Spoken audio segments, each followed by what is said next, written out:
Hola familia, nada más estamos aquí para compartir acerca de la palabra de Dios. Yo soy el Padre Samuel Meléndez Gutiérrez y un gusto estar contigo. Estamos en el día número 156 de la lectura de la palabra de Dios. En este día vamos a compartir del Evangelio según San Marcos, capítulo 5 al 6 y el Salmo 21. Vamos a preparar nuestra Sagrada Escritura para continuar la lectura de la palabra de Dios.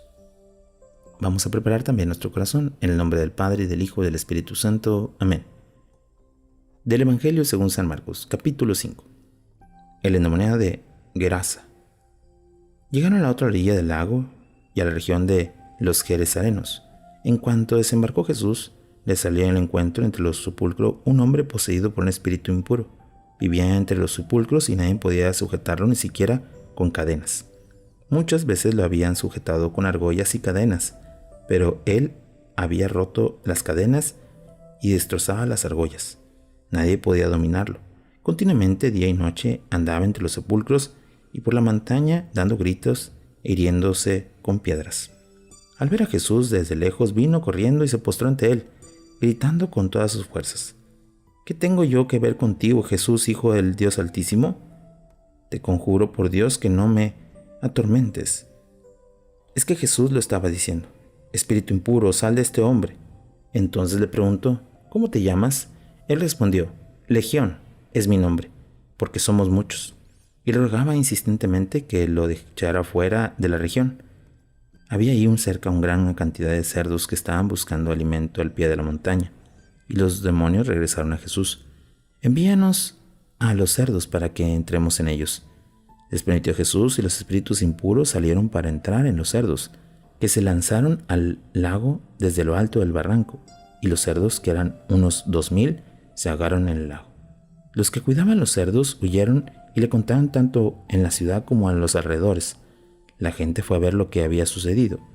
Llegaron donde estaba Jesús y, al ver que el endemoniado que había tenido la legión estaba sentado vestido en su sano juicio, se llenaron de temor. Los testigos le habían contado lo ocurrido con el endemoniado y con los cerdos. Entonces comenzaron a suplicarle que se alejara de su territorio. Al subir a la barca, el que había estado endemoniado le pedía que le dejara ir con él, pero no se lo permitió, sino que le dijo: Vete a tu casa con los tuyos y cuéntales todo lo que el Señor ha hecho contigo y cómo ha tenido compasión de ti. Él se fue y empezó a proclamar por la región de Decápolis lo que Jesús había hecho con él, y todos se quedaron maravillados. Jesús sana a una mujer enferma y resucita a la hija de Jairo. Al regresar Jesús a la orilla, se aglomeró mucha gente mientras él permaneció junto al lago. Entonces llegó uno de los jefes de la sinagoga, llamado Jairo. Al ver a Jesús, se echó a sus pies y le suplicaba con insistencia diciendo: Mi niña está agonizando, ven a poner las manos sobre ella para que sane y viva. Jesús se fue con él. Mucha gente le seguía y lo apretujaba. Una mujer que padecía hemorragias desde hace 12 años y que había sufrido mucho por los médicos, que había gastado todo lo que tenía sin provecho alguno y más bien había empeorado, oyó hablar de Jesús, se acercó por detrás entre la gente y tocó su manto, pues se decía: si logro tocar solo su manto, quedaré sana. Inmediatamente se secó la fuente de su hemorragia y sintió que había quedado sana. Jesús se dio cuenta enseguida de una fuerza que había salido de él. Se dio la vuelta en medio de la gente y preguntó: ¿Quién ha tocado mi ropa? Sus discípulos le contestaron: ¿Ves que la gente te está apretujando y preguntas quién te ha tocado? Pero él, mirando alrededor a ver si descubría lo que le había hecho. La mujer entonces, asustada y temblorosa, sabiendo lo que le había pasado, se acercó, se postró ante él y le contó la verdad. Jesús le dijo: Hija, tu fe te ha salvado, vete en paz, estás liberada de tu mal. Todavía estaba hablando cuando llegó a una de su casa el jefe de la sinagoga diciendo: Tu hija ha muerto, no sigas molestando al maestro. Pero Jesús, que oyó la noticia, dijo al jefe de la sinagoga: No temas, basta con que sigas creyendo. Y solo permitió que lo acompañaran Pedro, Santiago y Juan y el hermano Santiago. Llegaron a casa del jefe de la sinagoga y, al ver el tumulto, unos que lloraban y otros que daban grandes gritos, entró y les dijo: ¿Por qué este tumulto y estos llantos? La niña no ha muerto, está dormida. Pero ellos se burlaban de él. Entonces Jesús echó fuera a todos. Tomó consigo al padre de la niña, a la madre y a los que la acompañaban, y entró donde estaba la niña. La tomó de la mano y le dijo: Talita cum, que significa: niña, a ti te hablo, levántate. La niña se levantó al instante y se puso a caminar, pues tenía 12 años. Ellos se quedaron totalmente admirados y él les mandó con insistencia que nadie se enterara de lo que sucedió y le indicó que dieran de comer a la niña. Capítulo 6. Jesús y la gente de su pueblo. Salió de ahí y fue a su pueblo, acompañado de sus discípulos. Cuando llegó el sábado se puso a enseñar en la sinagoga. La muchedumbre que lo escuchaba estaba admirada y decía: ¿de dónde viene a este todo esto? ¿Quién le ha dado esta sabiduría y esa capacidad de hacer milagros? ¿No es este el carpintero, el hijo de María, el hermano de Santiago, de José, de Judas y de Simón? ¿No vive sus hermanas aquí entre nosotros? Y les tenía desconcertados. Jesús les dijo: un profeta solo es despreciado en su tierra, entre sus parientes y entre los suyos, y no puede hacer ahí ningún milagro. Tan solo sanó a unos pocos enfermos imponiéndoles las manos, y estaba sorprendido de su falta de fe. Revelación de Jesús y reconocimiento inicial de sus discípulos. Resumen de las actividades de Jesús y misión de los 12. Jesús recorría a los pueblos alrededor enseñando. Llamó a los 12 y comenzó a enviarlos de 2 en 2, dándoles poder sobre los espíritus impuros. Les ordenó que no tomaran nada para el camino, excepto un bastón, ni pan, ni morral, ni dinero consigo, que llevaran sandalias, pero no 2 túnicas. Les dijo además: cuando entren en una casa, quédense en ella hasta que se vayan de aquel lugar.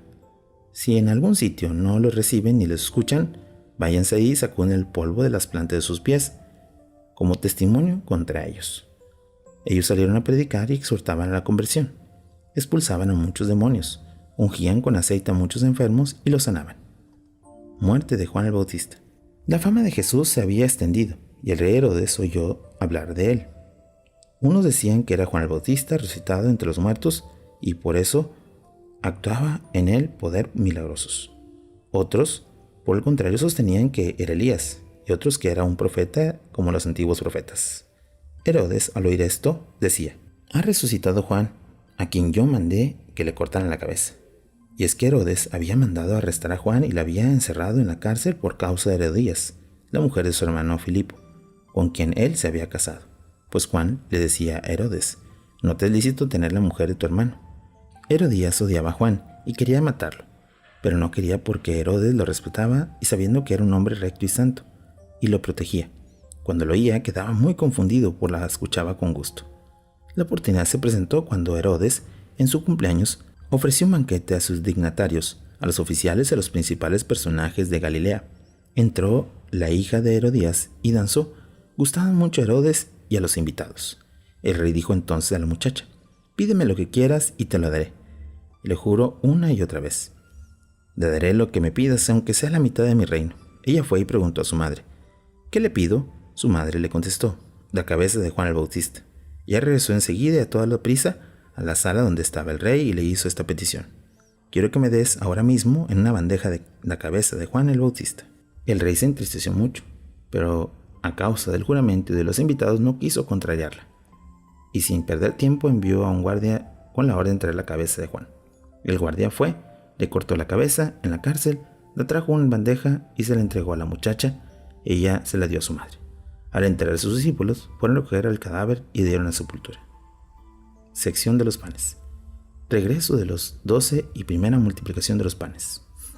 Los apóstoles se reunieron con Jesús y le contaban todo lo que había hecho y enseñado. Él les dijo: vengan ustedes solos a un lugar deshabitado para descansar un poco, porque eran tantos los que iban y venían que tenían ni tiempo para comer. Se fueron pues en la barca, ellos solos, a un lugar deshabitado. Pero los vieron alejarse mucho, y al reconocerlos fueron allá por tierra desde todos los pueblos, llegando incluso antes que ellos. Al desembarcar, vio Jesús una gran gentío, sintió compasión de ellos, pues eran como ovejas sin pastor, y se puso a enseñarles muchas cosas. Como se hacía tarde, los discípulos se acercaron a decirles: el lugar está deshabitado, y ya es muy tarde. Despídelos para que vayan a los poblados y aldeas de los alrededores y compren algo de comer. Jesús les respondió: denles ustedes de comer. Ellos le contestaron: ¿dónde vamos a ir a comprar pan por valor de 200 denarios para darles de comer?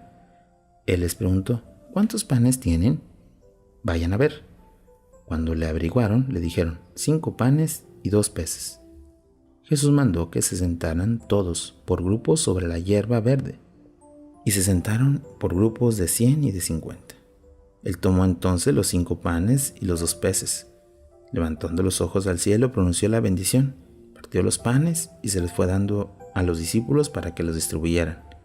También repartió los 2 peces entre todos. Comieron todos hasta hartarse, y con lo que sobró del pan y de los pescados llenaron 12 canastas. Los que comieron los panes eran 5,000 hombres. Jesús camina sobre las aguas ante sus discípulos. Luego mandó a sus discípulos que subieran a la barca y se adelantaran a la otra orilla, en dirección a Betsaida, mientras él despedía a la gente. Cuando les despidió, se fue a la montaña para orar. Al anochecer estaba la barca en medio del lago, y Jesús salió en tierra. Viéndolos cansados de remar, ya que el viento les era contrario, se le acercó antes de la madrugada caminando sobre el lago. Hizo ademán de pasar de largo, pero ellos, al verlo caminar sobre el lago, creyeron que era un fantasma y se pusieron a gritar porque todos lo habían visto y se habían asustado. Pero Jesús les habló inmediatamente y les dijo: «Ánimo, soy yo, no teman». Subió entonces con ellos a la barca y el viento amainó. Ellos quedaron más sorprendidos todavía, ya que no habían entendido lo que los panes y su mente seguía encerrada. Curación en Genesaret. Después de atravesar el lago llegaron hasta la orilla de Genesaret, donde dejaron la barca. Pero al desembarcar, algunos lo reconocieron, recorrieron toda aquella región y comenzaron a traer los enfermos en camillas, a donde oía decir que se encontraba Jesús. Cuando llegaban a cualquier ciudad, pueblo y aldea, colocaban en la plaza a los enfermos y les pedía que los dejara tocar siquiera el borde de su manto, y todo lo que tocaban quedaban sanos. Palabra del Señor. Gloria a ti, Señor Jesús. Hemos escuchado este capítulo 5 y 6, donde la curación, los milagros y sobre todo la presencia de Jesús hace contemplar y sobre todo identificar la presencia de Dios en medio de todos.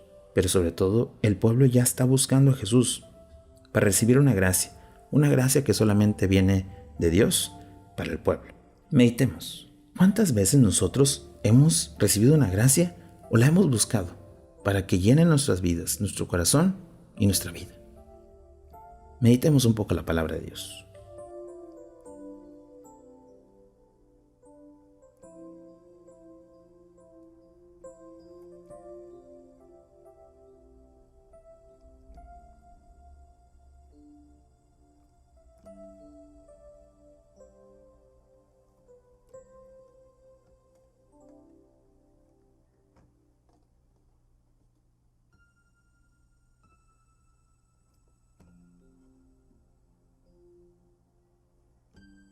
Al haber meditado el libro de San Marcos, pasemos ahora al Salmo 21. El rey se alegra por tu fuerza. Al maestro de coro, Salmo de David. Señor, el rey se alegra por tu fuerza. Cuánto goza por tu victoria. Tú le concedes lo que desea su corazón. No rechazas la oración de sus labios. No te apuras a bendecirlos con el éxito. Pones en su cabeza una corona de oro puro. Te pidió vida y se la concedes. Prolongas sus días para siempre. Gran fama le trajo tu victoria. Lo rodeas de honor y majestad. Le concedes bendiciones abundantes. Lo colmas de felicidad en tu presencia. El rey confía en el Señor y puesto que el Altísimo lo ama, jamás fracasará. Tu mano derrotará a todos tus enemigos. Tu derecha derrotará a tus adversarios. Le convertirás en honor al fuego cuando te enfrentarás contra ellos. El Señor los consumirá con su ira y el fuego los devorará. Tú borras su descendencia de la tierra y su raza da en medio de los hombres, pues han planeado hacerte daño. Han tramado intrigas, pero han fracasado. Tú les harás huir en cuanto la apures con tu arco. Levántate, Señor, con tu fuerza. Cantaremos y alabaremos tu valor. Oración final. Señor, que tu gracia siempre la busquemos. Y sobre todo, que te busquemos a ti, Jesús, para que nos transmitas, nos sanes y nos cures de todas nuestras enfermedades, especialmente del pecado, y que podamos estar unidos a ti para reconocerte como nuestro Salvador, como el Hijo de Dios, como el Mesías. Tú que vives y reinas por los siglos de los siglos. Amén. Bueno, familia, hemos tenido un día más de lectura de la palabra de Dios, esperando que podamos seguir perseverando en este camino. Que tengas un bonito día y una fantástica semana. Bendiciones.